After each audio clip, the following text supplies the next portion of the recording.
You're listening to another episode of Tap Outs and Touchdowns.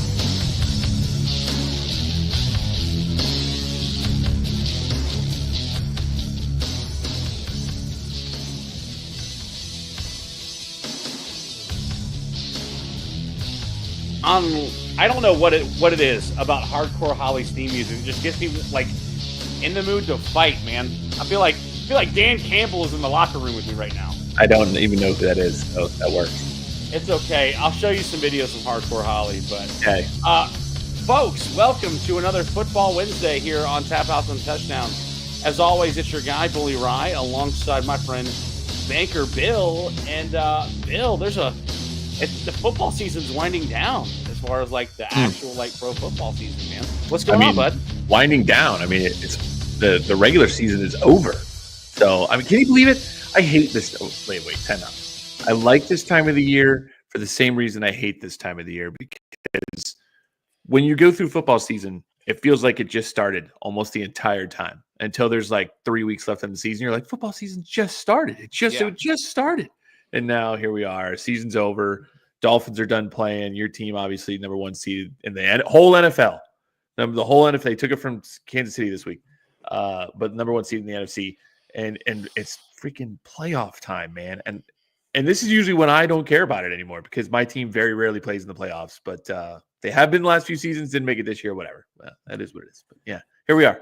It is playoff football time. To your point, I don't know what happened with the Dolphins this season. I do. Well, we're going to get to that in Homer's Corner here in a second. I mean, I know what happened, but yeah. Do you want to start? Homer's Corner this week? Again, we've got one viewer on Instagram right now, and that's our friend Michelle. Michelle, hello. Hey, Michelle. Thank you for joining us on Instagram. We are live on Facebook and YouTube. If you do decide to join us, join the conversation, be a part of it. We're talking playoff football today. Bill, kick us off. As my favorite segment of the show is Homer's Corner, and there's some stuff going on in Miami you want to talk about. There's also some stuff going on with the Florida Gators, non-football related. But go ahead and kick us off with your Homer's Corner this week. I mean, what else could we talk about but Tyreek Hill coming out after the game this week after losing to the New York Jets, which I predicted because Snoop Huntley was going to be the starter, and you can't have lightning strike. I can't say it. English is hard, Ryan.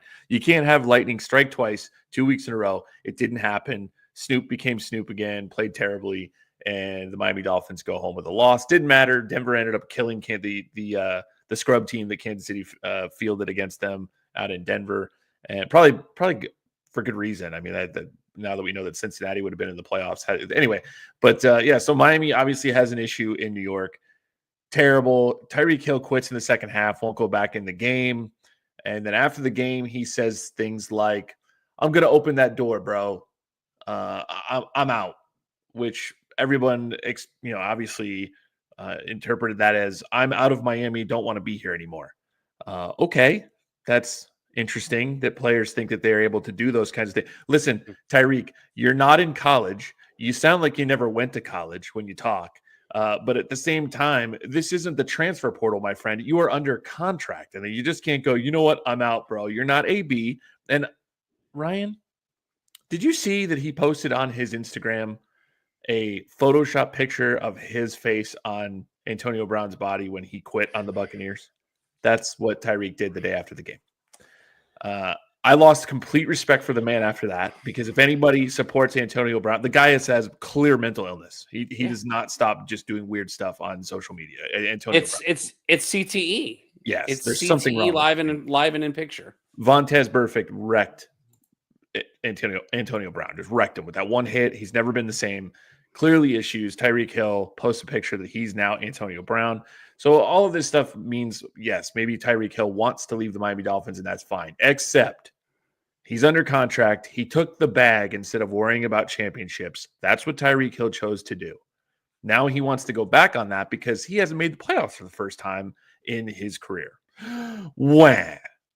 And honestly, I heard somebody say it today. We want volunteers, not hostages. If you don't want to be here, get out. I honestly don't care. Like, I don't think the team is any better because Tyreek Hill is there. Malik Washington was a pretty good player this season. I'm sure we can find somebody else to drop the ball 15 times in a season and always in big moments. I don't know if you've noticed, I have a whole highlight reel saved on my phone right now of Tyreek Hill dropping touchdowns for the Dolphins this season, not just in previous seasons, this season. So whatever, dude. You wanted millions and millions of dollars. You got it. You had 11 kids in the last, I think it's year. I think it was this last year. He was able to bag 11 kids. Since he's been in Miami, he's had over 11 children. And he's married. Figured that one out. But this guy's quality, man. He really is quality. Let's talk about it. I mean, that's the reality. This guy is not a good individual. And if he wants to leave, he wants to leave. I'm done supporting him. I mean, he did come out and say that the Dolphins and Tyreek Hill came out and said that like they've talked and sort of settled things, and that he doesn't want out of Miami. Yeah, he posted a picture of him, but I'm done. Listen, I thought about at this point, at this point, like let him go. Like find a trade partner and let him go. You know, here's the thing: I looked up, is because of the amount of money that the Miami Dolphins committed to Tyreek Hill. Even if they were to trade him, they'd still have $15.9 million attributed to their cap next season. So trading him or getting rid of him, anything, doesn't make any sense to the Miami Dolphins financially. So, like I said, you're either there or you're not. He's not going to be able to just walk. If he quits, then I think maybe we get our money back. So maybe that's what we need for him to do, is like retire for a season, and then we could let him go at the, I don't know. But when you commit this amount of money to those people, you're stuck with it. The team is stuck with it, regardless of what they want to do with him later. Even if you trade him, you still have to pay some of the salary. That's going to hamstring the Dolphins next season anyway. So he's going to have to play for the Dolphins next year, regardless if he wants to or not. And it is what it is. I heard that they could possibly get a third for him. Maybe. I'm hoping I'm pronouncing this right. LaRon Reigns over on YouTube says police might treat him better elsewhere. So, well, the women won't. I don't. Maybe they will. I mean, 11 kids in the last 2 years. I mean, come on. And one was with his wife. Thank goodness, because if you're getting it all everywhere else, hopefully. And you know who his wife is? No. Do you remember Kenny Vaccaro, the safety for the New Orleans Saints? I do know this story. Yeah, Tyreek Hill's wife is his sister. It's really weird. Like Vaccaro could probably kick the crap out of Tyreek Hill. I mean, maybe he should. I don't know, but it's a wild. Oh wow. Yeah. Thank you. Katie Tomer says that's a crazy comment. Hey, Kate. Police are treating better. Yeah, I mean, listen. There's probably a team that can use Tyreek Hill, but unfortunately, you hit your athletic prime as a professional athlete, like late 20s, early 30s, and that's right about where Tyreek Hill is. 32. He is his. I mean, I said the same thing about Derrick Henry, and he made me look like a total idiot this season. But at some point, Tyreek Hill is going to decline. He did not have a great year this year. You said it. You have a whole highlight reel of him dropping touchdown passes. So he's fast, and he makes fast people look not fast. But at some point, you got to be more than that. And I think that showed this year, not only with just Tyreek Hill, but with the Dolphins. You've got to be able to put an offense together that can not only just hit big plays, but that can control drives and can control a game. And unfortunately, Tyreek Hill and the Dolphins weren't able to do that this year. No, and the reality is, I started paying attention when people want to have the argument who the best receiver in the league is, and they talk about Jamar Chase, Justin Jefferson, Tyreek Hill. Who's the best receiver in the league? And Tyreek Hill last year led the league in reception yards, which you at that point go, well, he's the best receiver in the league. But then you see this season happen, and you go, well, no matter who is throwing them the ball, no matter who is, what's happening within the offense, if the offense isn't playing well, if it's not, Jamar Chase was absolutely dominant this year, like absolutely dominant this year. Justin Jefferson, absolutely dominant this year, made Sam Darnold look like a great quarterback. So these guys go and get theirs. This year, Tua was hurt more than a third of the games, and Tyreek did not get his. He does not get open as these other guys do. He's not as dominant as these other guys, but he gets paid like them. And now he's whining about it. I'm done. I'm done. Sorry, Tyreek. See ya. This is top notch. This might be the best comment we've had on the show. LaRon chimes back in. Hill can't stay in a relationship because he's a cheetah. I love it. All right, I want to move on from Tyreek, just like Tyreek moved on from the Dolphins. That's fine. Real quick. See ya, pal. Jalen Waddle. It'll be fun. Go ahead. You want to say real quick? Oh no, yeah. I was just gonna say real quick. I just want to say real quick. Way to go, Florida Gators. College men's basketball, because Ryan likes to talk about women's basketball. I don't even know how good the Florida Gators are in that. I think they're like 8-5. But Anyway, Florida Gators men's basketball absolutely smacking around the number 1 undefeated Tennessee Volunteers last night. It is so much fun when any of Florida's teams beats Tennessee, SEC rival. Made me very happy. 73-43 final in the O'Connell Center last night at Florida. After losing to Kentucky on Saturday, Ryan, that made me feel so much better. Great job, fellas. I am excited for the end of the season this year. I could talk for probably about 10 minutes on college basketball. South Carolina's getting destroyed by Alabama right now. They got rocked by Mississippi State over the weekend. But to your point, y'all gave up 106 points to Kentucky on Saturday. Yes. And then held Tennessee, previously unbeaten, to 43 points. It's the biggest win over a number 1 team in college basketball in more than 50 years. 56, I think. Yeah. Huge win for the Florida Gators. Proud of those kids. Yeah, I had it 1 game off. I thought they'd beat Kentucky on the road. I did. They beat Tennessee instead. So, listen, I'm not going to spend a lot of time on my Homer's Corner because it's pretty obvious what I want to talk about. My Detroit Lions. I'm rocking my Barry Sanders jersey. Very nice. That Mama Frick got me for Christmas this year. We'll get on the MVP race here in a minute, LaRon, but appreciate you sticking with us. Detroit Lions, the number 1 overall seed for the first time in franchise history for the NFC, absolutely throttles the Vikings. I don't know what it is about this Detroit Lions team, but they are a mass unit on defense, and they got all over Sam Darnold and the Minnesota Vikings. I think Justin Jefferson finished the game with 3 catches for 54 yards. Aaron Jones had a decent game, but it's scary to be on the other side looking at the Lions because their defense is getting healthy. Guys that they lost earlier in the season are starting to come back. Alex Anzalone returned for the Vikings game. Carlton Davis may be back. There's now we're obviously not going to get Aleem McNeil back, but if we win this, if we go to the Super Bowl, Aiden Hutchinson is talking about playing in the Super Bowl. It's crazy to think about the fact that you're the guy who still leads the team in sacks after having missed the last 9 or 10 games, still leads the Lions in sacks, might be back to play in the Super Bowl. Kudos to the Detroit Lions, the best season in history. 15-2 is the best record they've ever had, and there is still more to be done. So kudos to the Detroit Lions. We're not going to talk about Gamecock basketball. I will mention, you wanted to make a joke about me talking about women's basketball. One of the best players on the Carolina women's basketball team tore her ACL this past week, so they'll be without her for the rest of the season. But they are number 2 in the country right now. So let's see. LaRon says they dominated defensively with the practice squad, and that's bananas. It is. I can't figure out the Lions. I can't figure out the Lions right now. I can't. Yeah, we'll get to more of that when we talk playoffs and wild card weekend. I don't know how much time I want to spend on this story, and normally we talk strictly football, but I thought it was worth bringing this up, Bill. And I'm not sure if you've heard about this story yet. There's a lawsuit being brought against Fox Sports that named both Skip Bayless and Joy Taylor from Fox Sports. A hairdresser is accusing the network of allowing sexual harassment. Joy Taylor was named in the lawsuit as disregarding the complaints that were made and essentially admitting to sleeping her way to the top at Fox Sports. The same hairdresser who's filed the lawsuit claims that Skip Bayless on numerous occasions offered her upwards of $1.5 million to have sex with him. Listen, that's a lot. I did not have Skip Bayless getting canceled for this on my bingo card in 2025.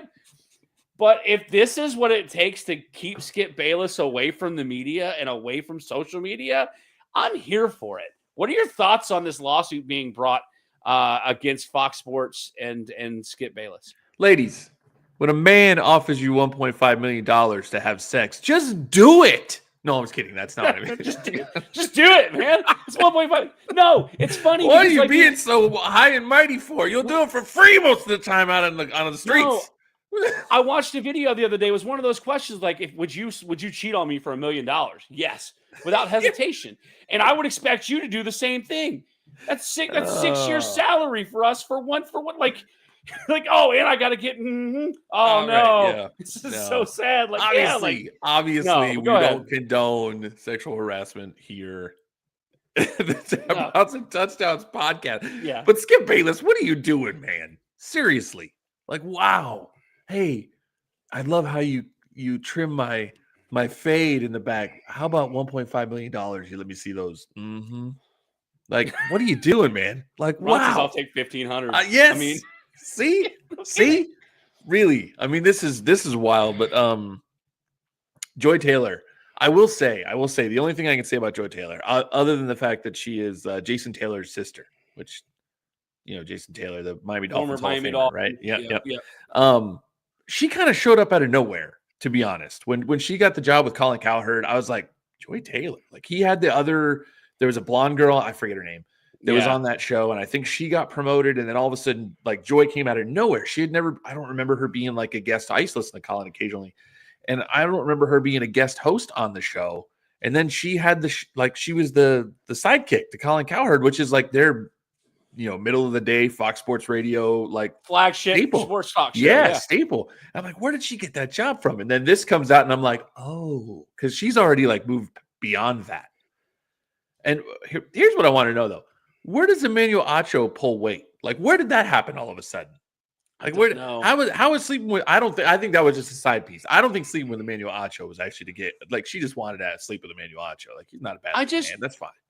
I want to know, like, because I don't know if you've seen any of the memes or the GIFs and stuff like that.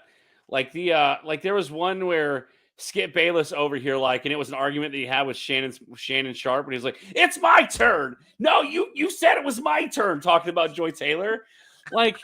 Listen, I'm not one to. LeRon's going to be our comedy writer, man. Yeah, I know, man. We're gonna need to talk. I'm gonna need you to help be my ghostwriter for my comedy going forward. Yeah. No, like, I just don't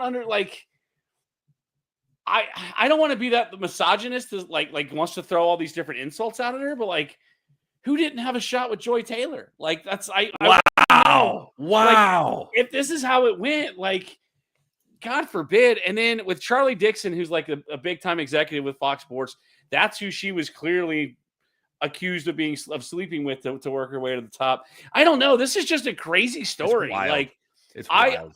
I will say this: Skip Bayless is a moron and a scumbag. I can't stand and a guy that I don't understand how he ever made it famous. Like, the fact that Skip Bayless, of all people, has $1.5 million of expendable income to throw away like this. True. Is frustrating and sickening, and I just don't get it. But I mean, what a crazy story. I mean, we're still not done with, like, oh my God, they're still not done with the WWE and the Vince McMahon lawsuit. Like, that hasn't even gone to court yet, and this is getting filed. This is good stuff. Yeah. LeRon, I was done with Skip after he disrespected Shay Shay. I was done with him before he disrespected Shay Shay. I think Skip Bayless I think he is the first successful professional troll. I think that's what Skip Bayless was. And based on the fact that, like, some of the stuff that he said to this hairstylist about how, oh, I yearn for you, or like, I can't stop thinking about you, and all this stuff. It just gives you the ick. Like, I have the ick just thinking about Skip Bayless saying that kind of stuff. Can you imagine his demeanor? Like, oh, like the face that he makes when he's on the show. Like, and imagine when she turns him down. He's got his eyes closed. Well, why? Like, let me convince you. Like, he tries to have a debate with her to, like, coerce her into doing it. Like, all right, here's $1.5 million. I'd have been like, done. Let's go. Done. Back in the room. Done. He didn't say how long. You mean you want me to retire? Like, just give me 30. Like, give me 30 seconds. I'll do it real quick, and then you'll never see me again. But that's just me, you know. This is a family show. I was going to do one of my comedy lines, but I can't do it. All right, let's move on here. Let's actually talk some football here. College football playoffs have reached the Final Four. Before we get to that, we've talked a lot about lot on this show about the idea of tampering and how are they going to get a hold of who is doing the tampering and who is talking to players before they leave schools. Well, Jim Mora of UConn, head football coach over at UConn, called out Washington State by name for tampering with his players to try to get them to transfer to Washington State, insinuates that more is to come Bill, we've talked about this and the fact that like there's no rules in place to stop college football tampering. They did it with Juice Wells to get him to go to Ole Miss. They've done it with other folks all over the place.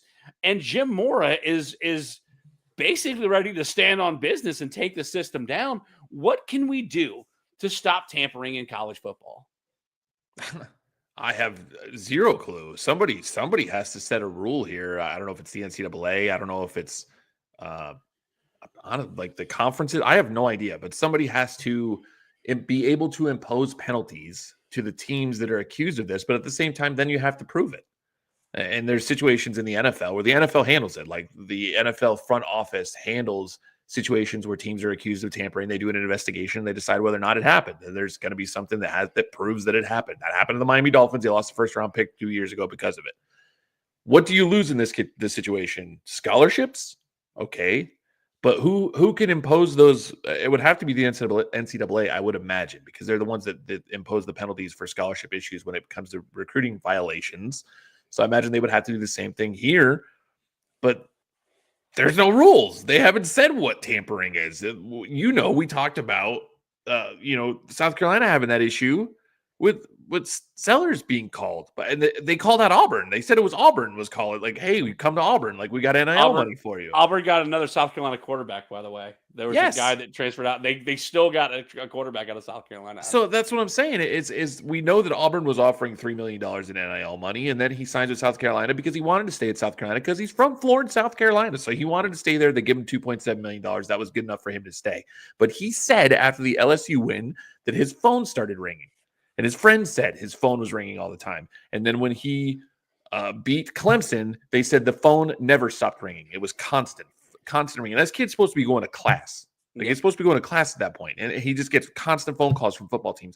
That's tampering. It's tampering. His season is not over. He still had to prepare for the bowl game. And they have to do something about it. But the NCAA, who are these people? I know they're listed somewhere. Who are these NCAA? We just say NCAA, but who are the people that are responsible for this stuff? Because they're definitely maybe we need to write our congressman about these people that they should be thrown out of the country. I have no idea, but it's terrible. They're doing nothing, and they're laughing all the way to the bank while they're doing it.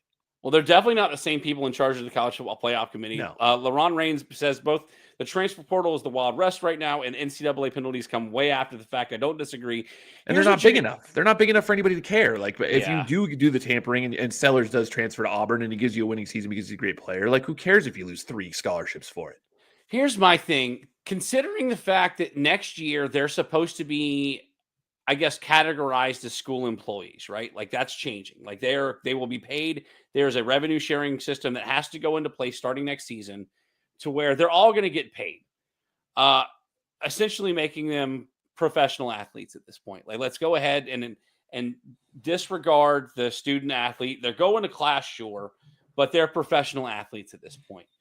Professional athletes in the NFL have a players association, and each individual player is represented by an agent. The problem with college athletics is that they never allowed agents, because when you signed with an agent, you are now considered a professional football player. Well, you are now getting paid to play football, making you a professional.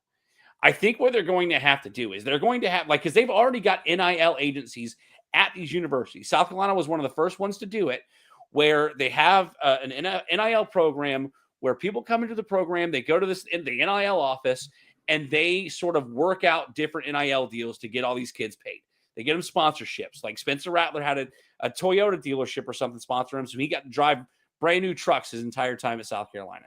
So there's somebody already negotiating deals, NIL deals, for the kids on campus. There's a reason why you talked about Dylan Stewart, Lenora Sellers, Nick Harbor just got an NIL deal to stay at South Carolina.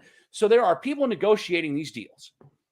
Inside the universities, along with the NIL system in place, whatever the case is, there needs to be an agency where actual sports agents come in and represent the players, so that when coaches and boosters from other universities reach out to contact these athletes themselves, the athletes will funnel them to their agents.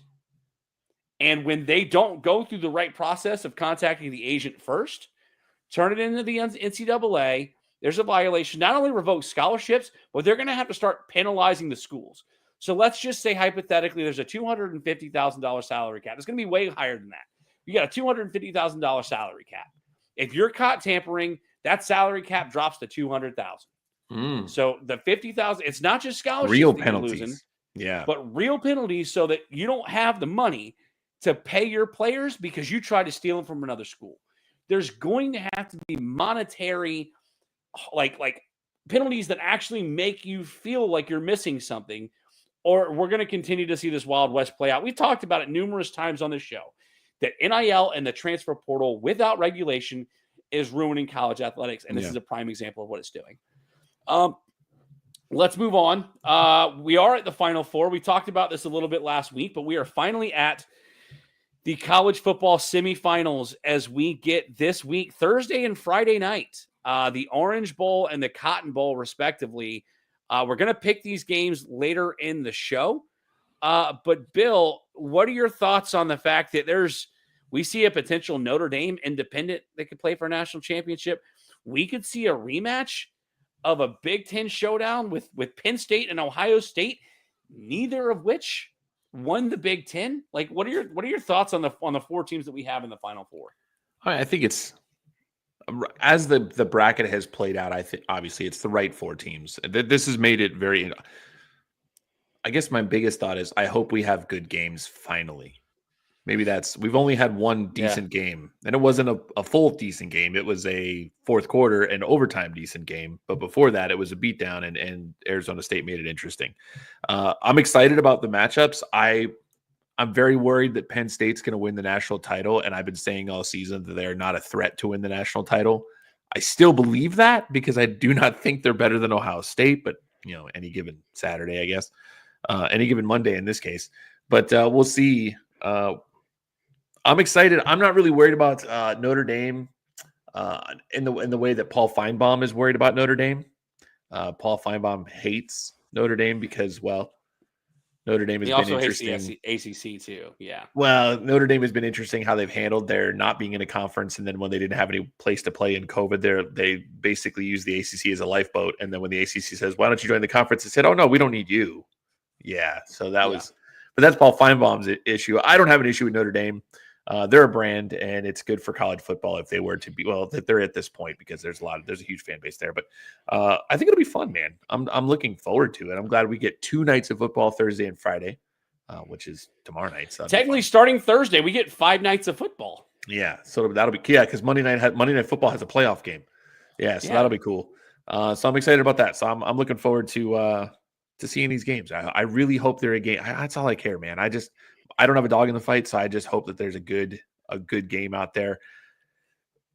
If I was going to pick one, I want to see Texas win. It's funny you mentioned that because LaRon says, "Come on, SEC, save what's left of our rep." I am rooting for Texas too. Friend of the show, former co-host, really throwing it back of the BRBT podcast. My friend Big Tex, JD Spence is a big Texas fan, so I'd like to see them win it for him. Volley chiming in on the chat a little late. We already talked about this, but he tried to do his best best written impression of the American Dream Dusty Rhodes. The Gators put hard times, baby, on the basketball ball. I can't. I'm not ever going to do it like that ever. That's the great American. That's the American Dream Dusty Rhodes, if you will. Okay, are you making fun of it? No, that's the way you talk. It's endearing when you. Oh, I see. I got it. It's an impersonation. Everybody has their impression of the American Dream Dusty. I actually almost won tickets to a sporting event, calling in, trying to do my best American Dream Dusty Rhodes. I barely got beat out by a guy that mentioned the name Tony Schiavone in his promo, and I'm like, oh, you bum. Like I did the whole hard times promo on there. Anyway, I'm rooting for Texas. I'm hoping for some decent football games on Thursday and Friday as Bill kind of rolls his eyes and wants to know why are we talking about wrestling on the show. Yeah. But I guess 3 more games outside of finishing college football season for this year. So we'll go ahead and go into the NFL.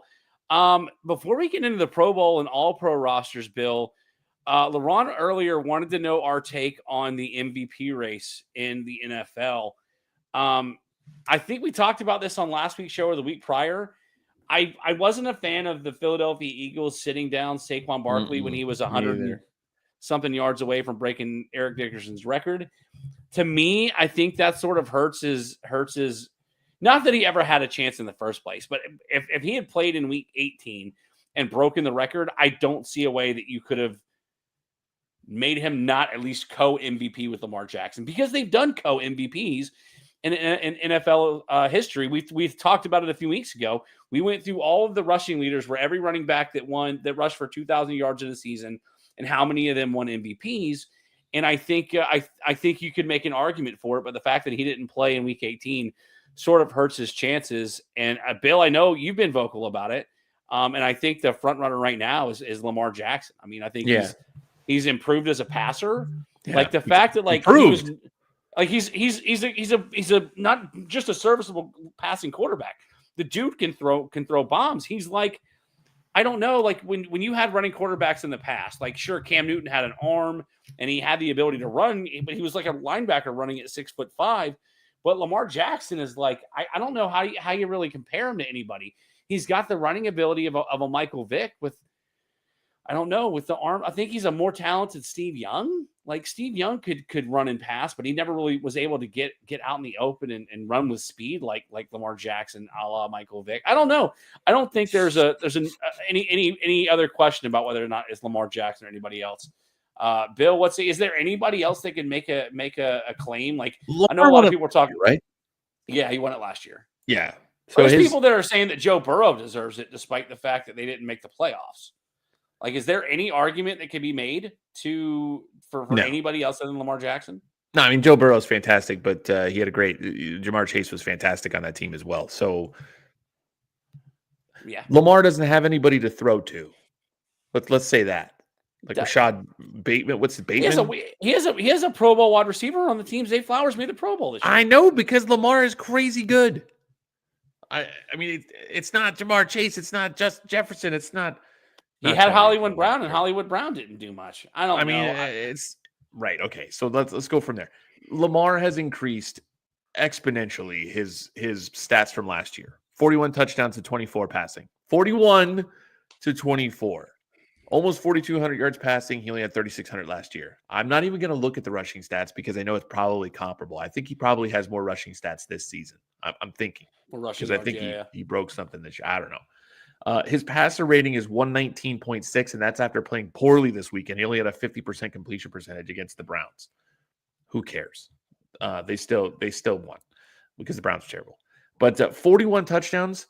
Do you know how many interceptions he's thrown this season, Ryan? I'm going to take a guess and say 4. Oh, well done. He's thrown 4 interceptions. So the dude doesn't turn the ball over. He's thrown for over 4,000 yards. And he's rushed for I don't know how many. And 41. So come on. Look, if you gave it to him last year, there's absolutely no reason you shouldn't give it to him this year. You make yourself look dumb if you don't. Now, granted, Saquon Barkley, we talked about it. You mentioned it. The players that have run for 2,000 yards, whether or not they won MVP or not. Saquon Barkley goes for over 2,000. It's about half. It's close to half. I think it's either 3 or 4 out of the 8 there's whatever that have done it before. It's close to half. So can Saquon Barkley, if you're talking about a true most valuable player, it's probably Josh Allen, because he really has nobody to throw to. Now he does, because they made a trade in the middle of the season. But yeah, he is. If you took Josh Allen off the Bills, they win 6 games. I feel like you need awards like you have in college football for every position. Like they have the Biletnikoff for the wide receiver. They have the Doak Walker for the running back. They've got the Johnny Unitas throw it. Like, I think they need more postseason awards in the NFL, because right now you've got the MVP. I believe you've got the coach of the year, but like you don't really have anything else. Real quick, LeBron back in the chat. First time ever someone threw for 4,000 and only had 4 interceptions, and the 4 that he had weren't even his fault. Great input, LeBron. I mean, yeah, like I don't know. For me, you need more. Like if college football can have an award show after the season to showcase all the players, like you can have something, especially with the fact that the Pro Bowl isn't what it used to be. I mean, you've got the NFLPA All-Pro team that we're going to get into now. Like you have the All-Pro team to show like the best players in each position in both conferences. But like it doesn't really show like it doesn't really. I mean, I don't know. Sure, when your legacy comes down and you're looking at Hall of Fame, what am I looking for? Like Hall of Fame statistics, Hall of Fame accolades, like all pro is what you're looking for. But I feel like you need something more. Like it's not fair that like you cannot recognize Lamar Jackson while also not recognizing a Saquon Barkley, or like, yeah, you give Jackson the MVP and the Tom Brady Best Quarterback Award goes to Josh Allen, and the Walter Payton. You have the Walter Payton Man of the Year. It has nothing to do with football. Are you trying to hand out participation trophies? Sure. Yeah. Mm-mm. Why not? No. Mm-mm. No. There's got to be a best. There's got to be a better one, and then you strive to be the better one. Yeah, but when you've got different positions, like Doesn't matter. it does matter, because Saquon Barkley, even if he had broken Dickerson's record, there's no way that you're putting giving Saquon Barkley the MVP over the season Lamar Jackson had. But the problem is Lamar Jackson gets the ball at every single snap when the offense is on the field. Saquon Barkley doesn't. It doesn't matter. It doesn't matter. But no, it doesn't matter. Lamar Jackson has been too good this year. Somebody also made the argument on the radio a few days ago. If you're going to have an MVP award, you're going to have to redefine what MVP means. Does it mean the most valuable on the team? Does it mean the best player in the league? Does it mean the best stats in the league? Because right now, like you cannot compare what a quarterback does to what a running back does. The Philadelphia Eagles are not the 2 seed without Saquon Barkley on that team. I have a question. Sure. If you're building a team right now, who do you pick first, Lamar or Saquon?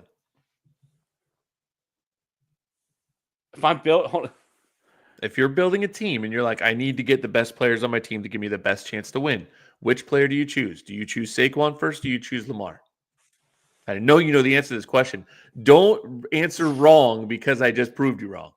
I'm just saying I'm taking Dylon, and Dylon because Dylon spits that hot fire. You know what I'm saying?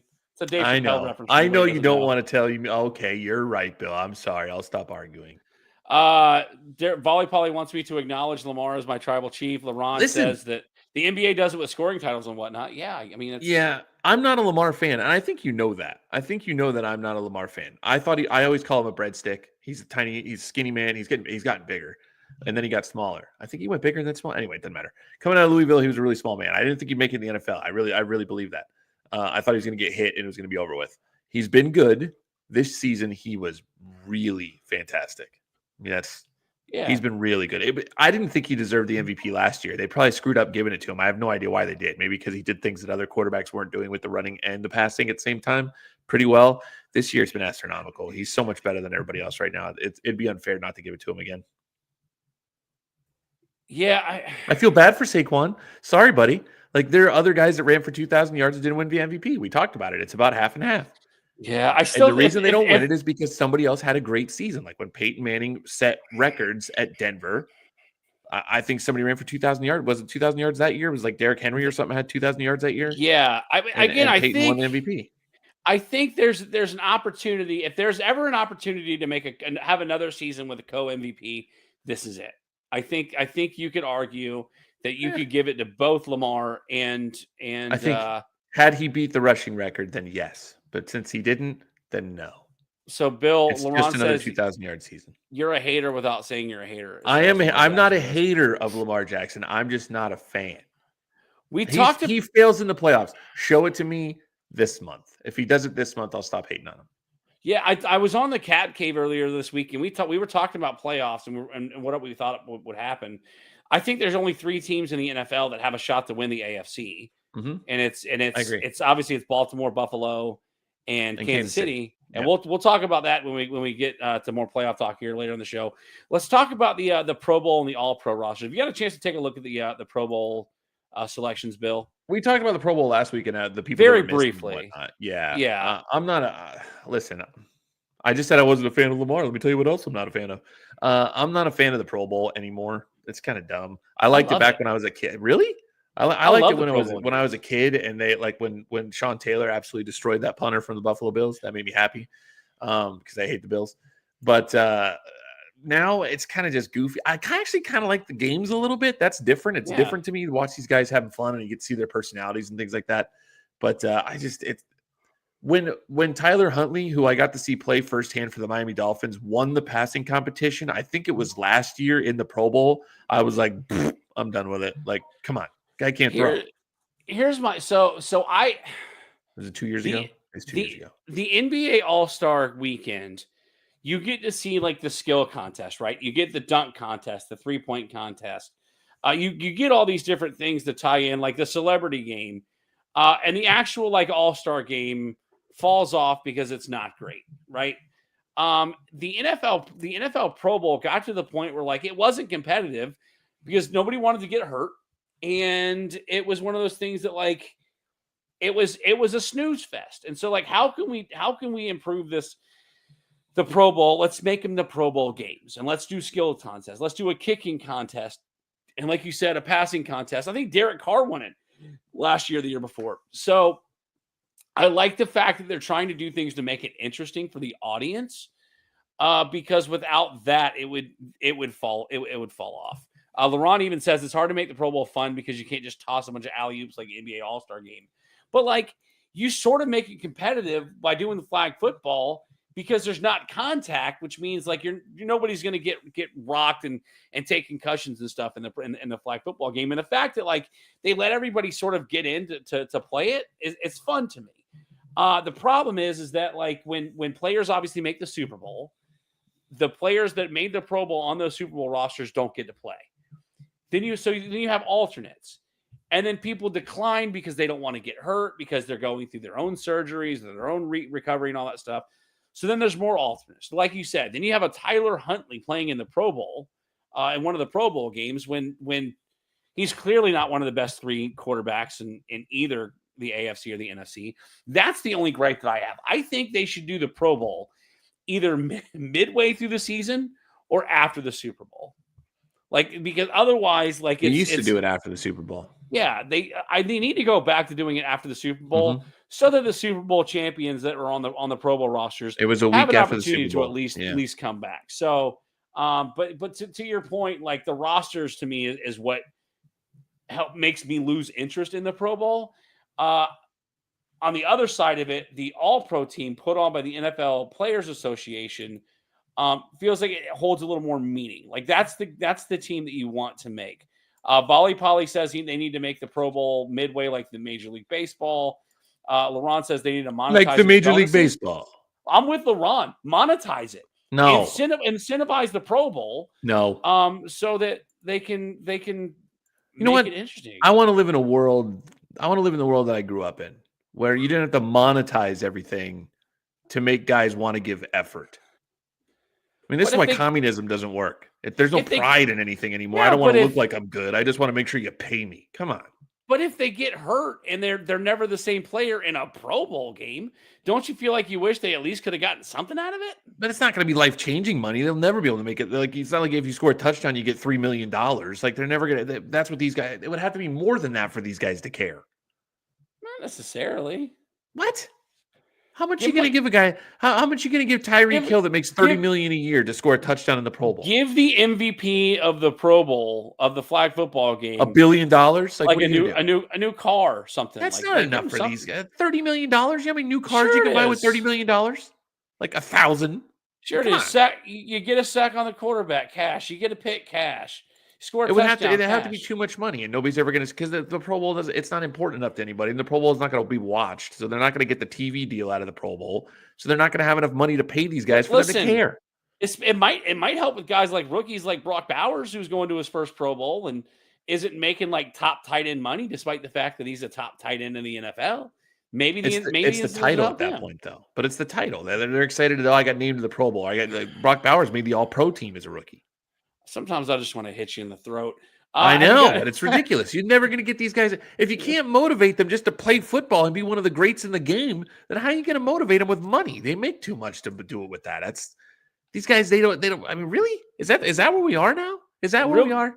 Real quick, because we got to get to playoff football. And there's one other thing I want to touch on.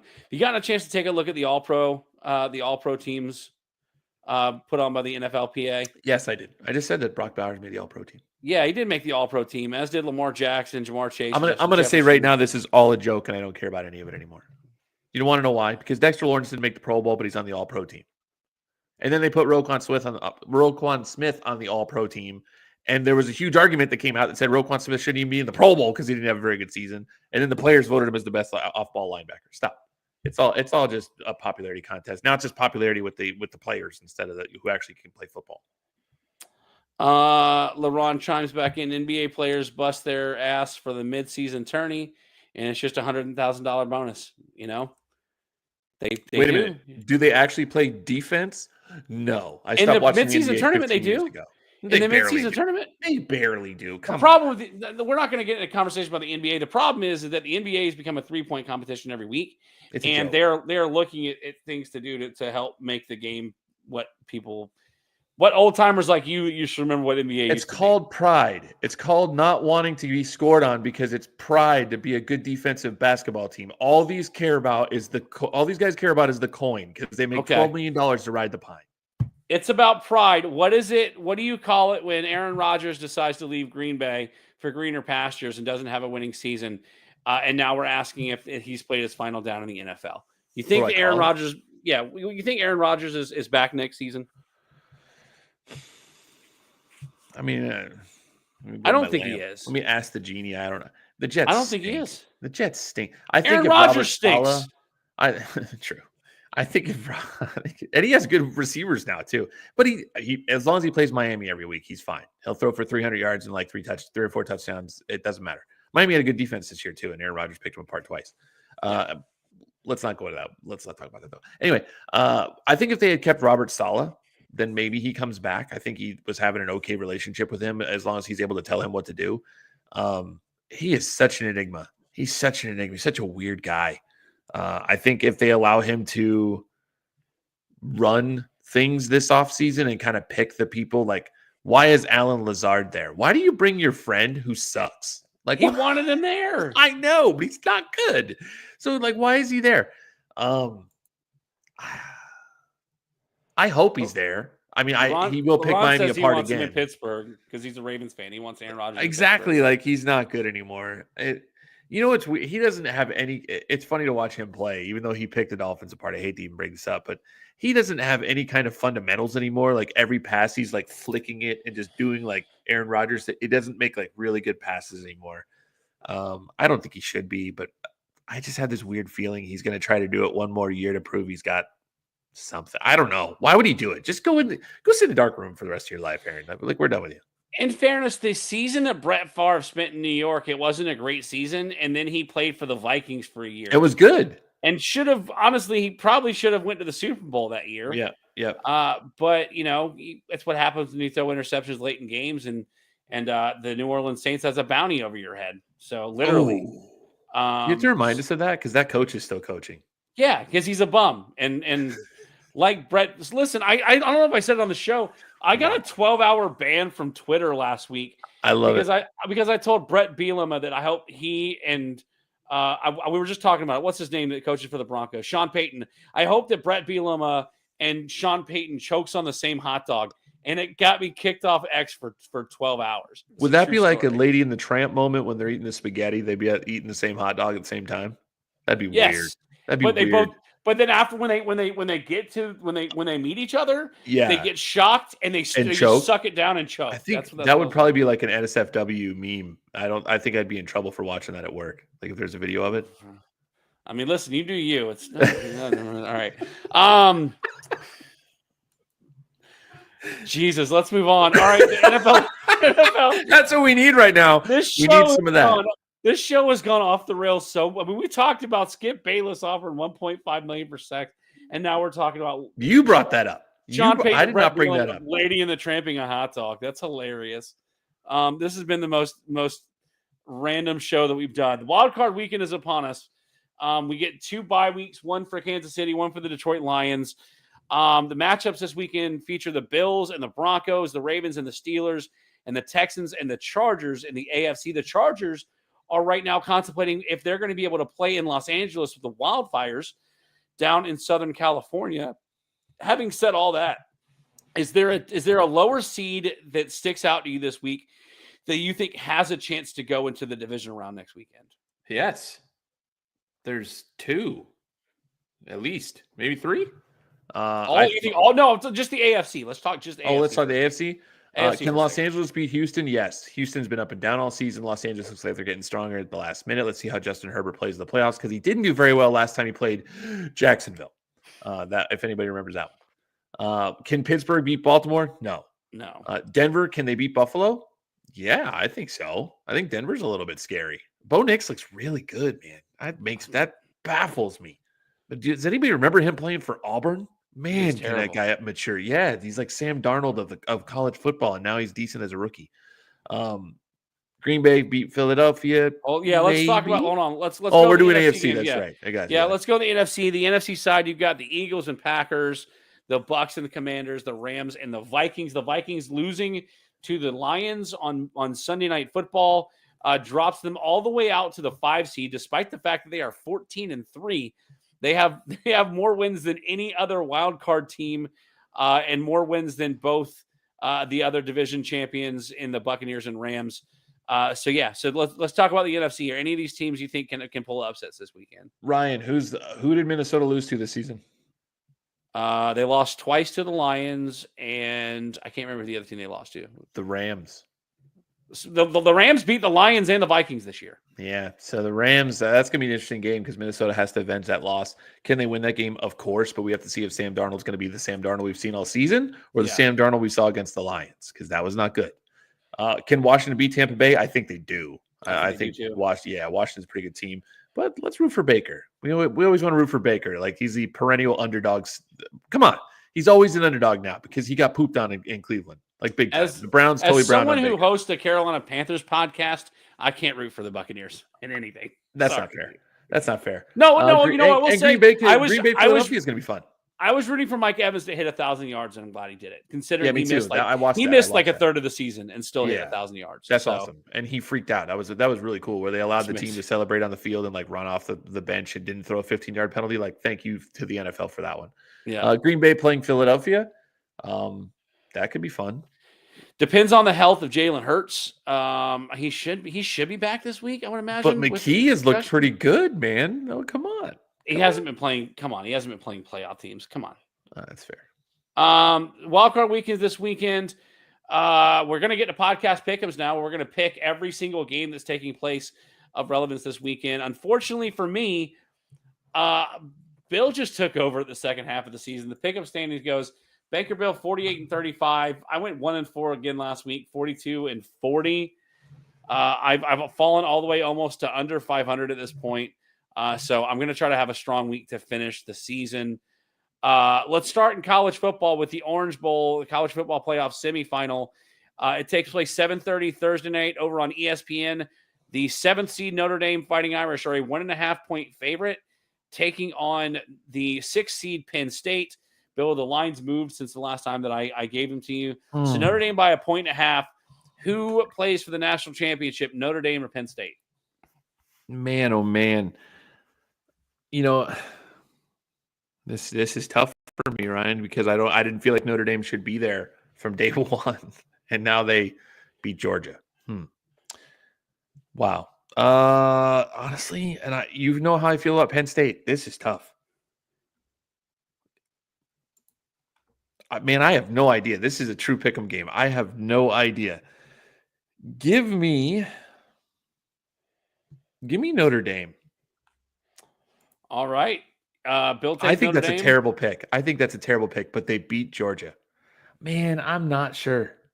Golly, that is tough. All right, I'll stick with it. I've locked it in. I'm taking Penn State. I think that, again, we talk about the teams that don't deserve to be here. We made suggestions all off season, all like regular season, about the fact that Notre Dame played a crap schedule. Penn State played a crap schedule outside of a few teams.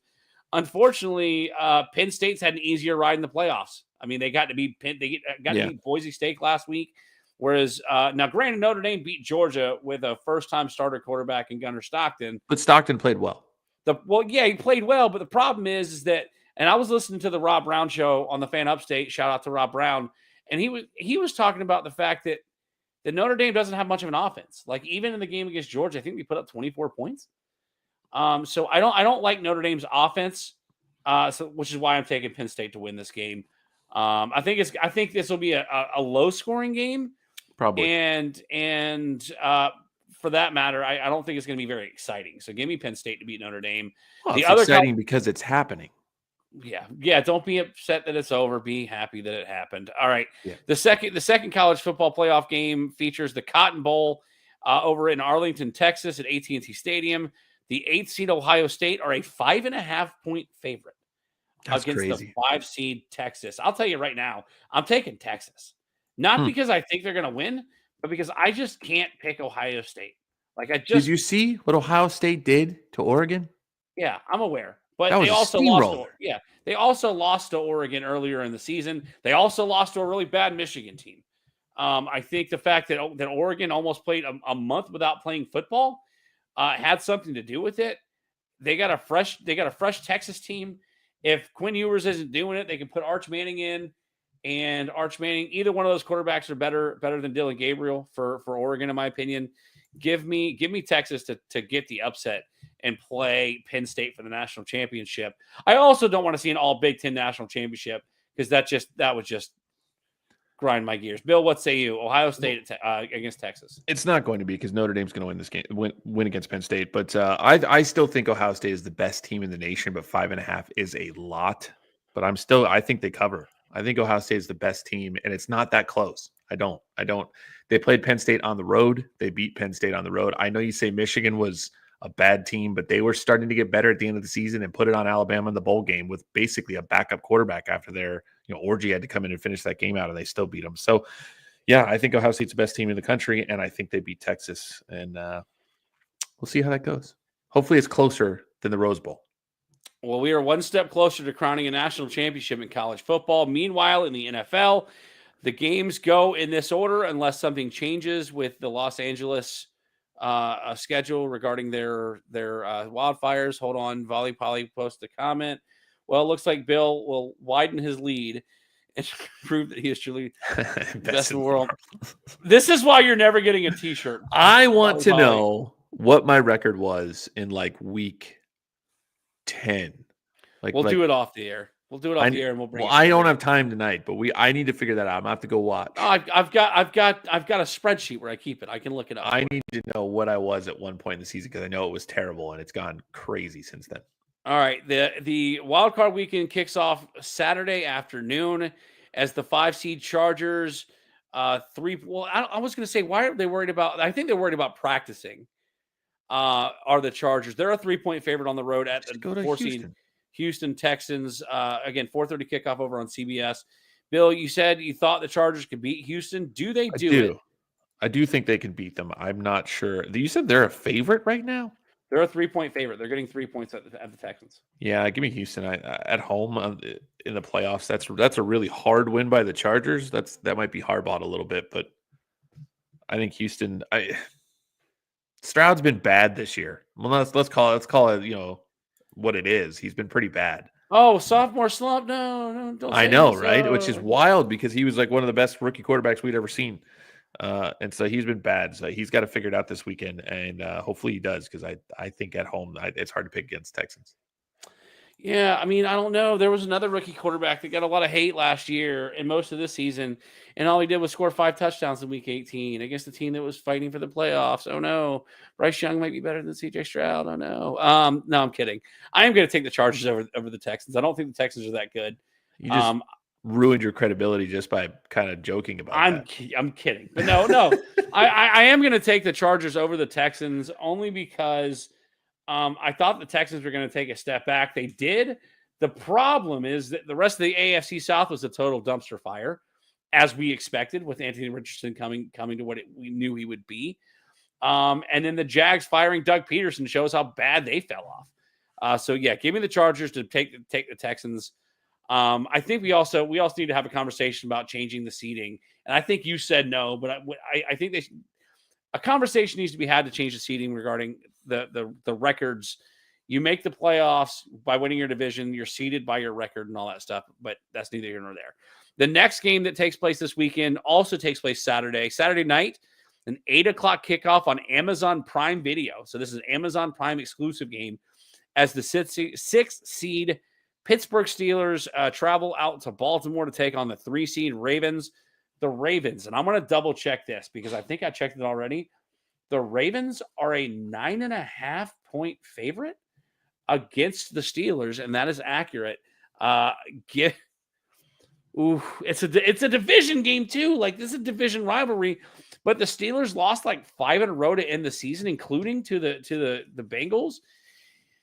I think the Ravens win, but I think Pittsburgh's defense keeps it close. 9.5 is a lot for a playoff game. The Ravens win, but give me the Steelers to cover that. I have a hard time giving almost 10 points in a playoff game.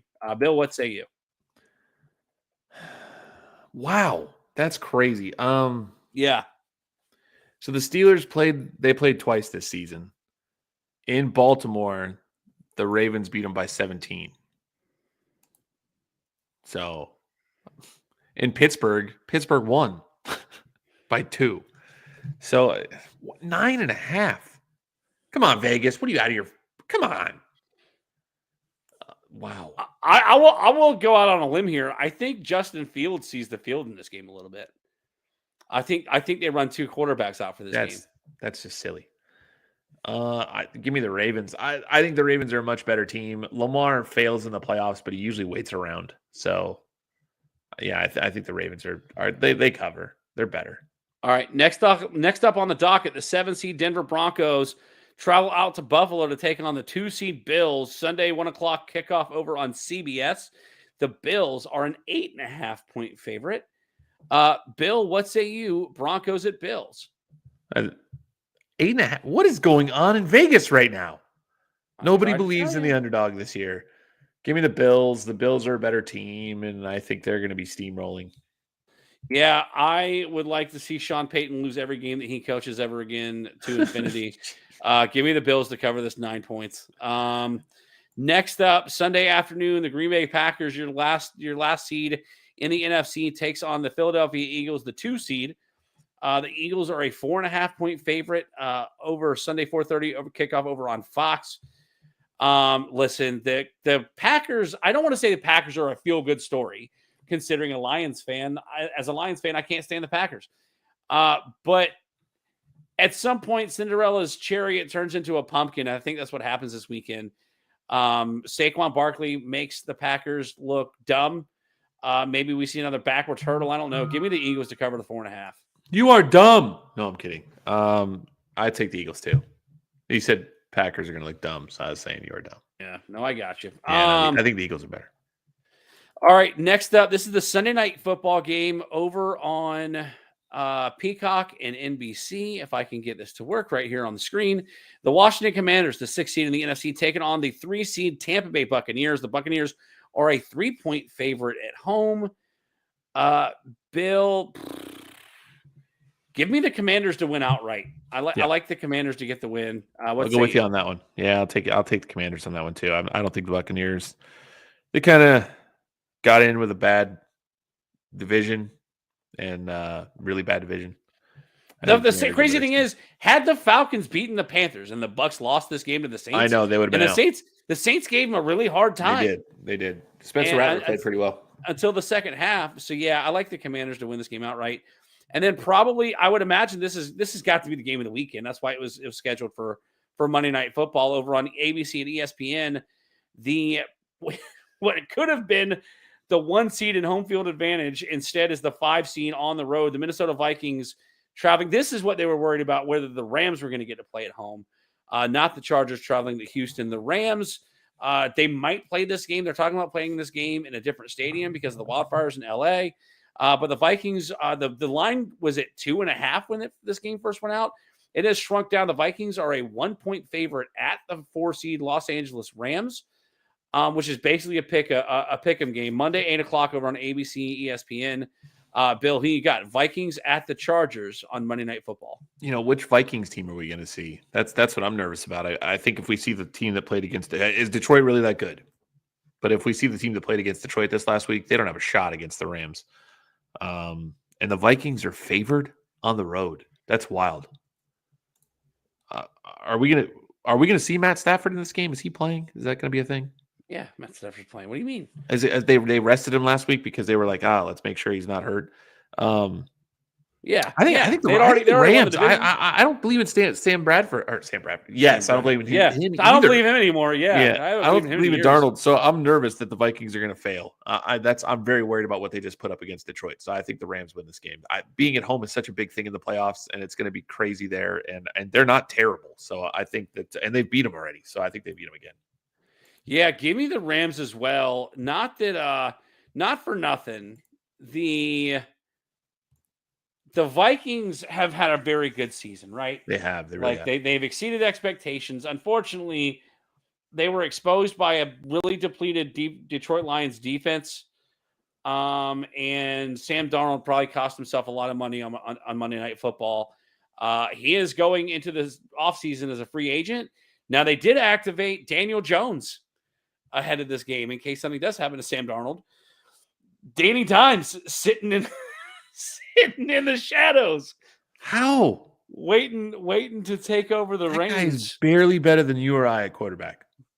I would argue he's a lot better than me at quarterback. I just think the Rams got it, man. Like, it's one of those, like, I don't want to say feel-good stories, but there's the wildfires are like, I've got an email because my company that I work for is based out of California. We got an email today, even though we didn't get an email when the hurricane hit the Carolinas and Florida, about the people affected by this wildfire in California. So it's going to be a big news story going into this game. And it's going to be one of those things. Can the Rams overcome being displaced and the air quality and this, that, and the other? And it's going to be one of those stories to help feed them into the following week. And I do think they knock off the Vikings here. Having said that, Bill, do you think any of these wild card teams, as we reach the overtime segment before we sign off here, do you think any of these teams have a shot of knocking off the one seeds in either division, whether it's the Lions or the Chiefs? Do either of these teams have a shot to make a Super Bowl over the teams who are able to get buys? In the next round? In general, like if we're playing crystal ball, looking forward to the Super Bowl, do any of these teams? I mean, we talked about Bills over the Broncos. I think so. There's always a chance because you've seen teams that have come out of the wild card rounds. I think I've mentioned the Giants last week that won every game on the road. I mean, they beat the Packers, I think, in that Super Bowl run when I think they had Brett Favre and Packers were very good, and the Giants somehow figured out how to beat them. I think they hit a Hail Mary before halftime in that game. Favre was gone, but was Rodgers? Yeah, Rodgers was right. I'm sorry, it was Rodgers. Yep. But yeah, very good team. So yeah, do they have a chance? I mean, there are teams that you don't want to overlook. We both just picked the Rams. I mean, we forget very quickly. Nobody's talking about it for some reason, probably because it's a West Coast team. But the Rams started 1-4, and their one win was against the Detroit Lions. Yeah, but they beat. Well, actually, at the beginning of the season, it was not against. They did lose to the Lions week 1. It was the Bucs that beat the Lions. It was actually the 49ers that they beat. That's right. That's my bad. But they started. It doesn't matter. They started 1-4, and they were 10-6 before they started the backups because they didn't need to play in the last game. So they rolled a 9-2 that they went through the middle of the season. So that's a decent team. Like the Rams are not bad. They may have lost to the Lions, but that game was close. Like that was the opening game of the season. Matt Stafford's return to Detroit in the regular season. It was 26-20. It was 26-20, and it was at the Lions. Game. Yep, and it was at the Lions. So that's a decent team. So do these teams have chances to beat those top seeds? I think that's why we play the playoffs. They always say it. That's why you play the games any given Sunday. It's going to be that kind of, as we come down the end of the season. I'm worried about KC. I still think KC is like 7 plays. I saw a video the other day. They're like 7 plays from having a losing record. So I'm glad seriously, you mentioned it. Like in a bunch of their wins, there was like it. one key play. Their games are all close. There was like one key play, like the blocked field goal against Denver, like that situations like that, or like a pass interference on their last drive that went to give them a first down. If the pass interference doesn't happen, the game's over. They are literally 7 plays from having a losing record. So we're gonna do it every week until we get to the Super Bowl, based on who we picked tonight, based on who isn't playing this weekend. If you had to pick a Super Bowl matchup right now, who you got in the Super Bowl? Right now, give me